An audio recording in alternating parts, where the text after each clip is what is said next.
So guys, welcome na naman sa ating vlogs. Ngayon ay May 26, 2025. Ngayon guys ay Monday. So ako muna ang representative para sa Tarabasa ni Yesha. So ito guys ay pabili pala ako nito ng almusal ko. Medyo ano na nito guys, mga mags 8, 7 quarter to 8. So dito guys, binilisan na lang natin tong clip na to. Itong mga clip na to guys, ayan o. So ito papunta na ako ng palengke. Ayan, naglalakad na pala ako nyan. Ayan, medyo mainit na pala nyan guys. So ito guys, no, naglalakad na ako nito papuntang McDo. So ito guys, patawid na lang ako. Ayan, matawid na pala ako nyan guys. Ito, yung mga sasakyan, medyo traffic na. So ito guys, tuloy-tuloy pala ang lakad ko nito hanggang makapunta ng McDo. So dito binilisan na lang natin yung clips.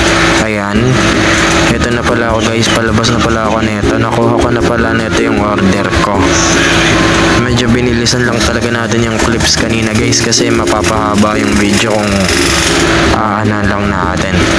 Ayan o, yung mga tao guys na naglalakad. Ayan, kung makikita nyo naman guys, no? Ayan guys, so dito guys, binilisan na lang pala natin yung clips. Kasi mga anong oras na rin ito guys, mga 8:05 ganun. Ayan o, makikita nyo naman guys, medyo binilisan na lang natin dyan yung clips. Kasi mahaba rin tong clip na to eh. Ayan o. So ito, pauwi na pala ako nito. Ayan, nasa looban na pala ako nyan guys. Ayan o. Shoutout pala sa mga nagpapa-shoutout kanina. Sana mapanood nyo po itong video na ito. So back to the vlog tayo guys. So ito, pa uwi na ako ng bahay nyan. Ayan o, para kumain. Syempre kakain mo na kabago ihatid si Yesha at bantayan doon sa school sa Pedro. So ito guys, nasa looban na pala ako nito. Paakit na lang ako nito ng bahay. Ayan guys, no, ganyan talaga guys yung camera natin tuwing araw, tuwing maaga-aga pa, para siyang ano. So ito na pala kami nyan guys, papunta na kami ni Yesha ng school niya. Ayan si Yesha guys, no, nakabag na.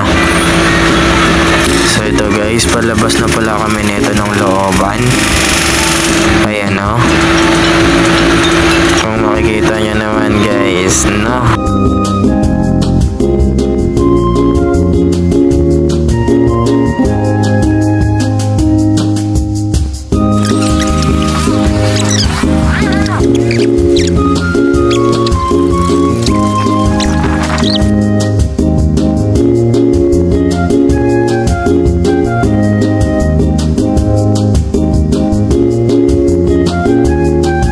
So ito guys, tuloy-tuloy pala ang lakad namin. Ito, punta mismo dun sa room nila Yesha at dun sa mga parent and guardians ng Tarabasa. So ayan guys, no, kung makikita nyo naman. So guys, medyo may napala boses ko ngayon kasi medyo parang sinisipan-sipan ako. So back to the vlog tayo guys. So ito, malapit na kami sa room ni Yesha at sa room ng mga parent and guardian. Ayan o. So guys, ngayon pala ako ang representative. So dito guys, medyo binilisan na lang natin. Ito guys, katatapos lang ng ng mga parent and guardians. So ito guys, susunduin ko na pala nito si Yesha. Ayun si Yesha guys, no. So dito naglalakad na lang kami pababa at pauwi. So dito guys ay pababa na kami para makauwi. Ayan guys, medyo mainit na yan kasi mga 10:30 na yan. Ayan o, kung makikita nyo naman guys, ito na yung Pedro ngayon, medyo ganda na. So dito guys, medyo binilisan na lang natin yung video. Ayan o, kasi medyo mahaba rin tong clips na to eh. Ayan o, medyo mainit na pala yan guys, kaya nakababa lang yung camera. So ito guys, nakapasok na kami ng looban, pauwi na ng bahay. So ito guys, paakit na pala kami nito. Ayan, kung makikita nyo naman guys, no. So ito guys, ito na yung bahay. So guys, hanggang dito na lang muna siguro, no. See you sa next vlogs. Bye bye.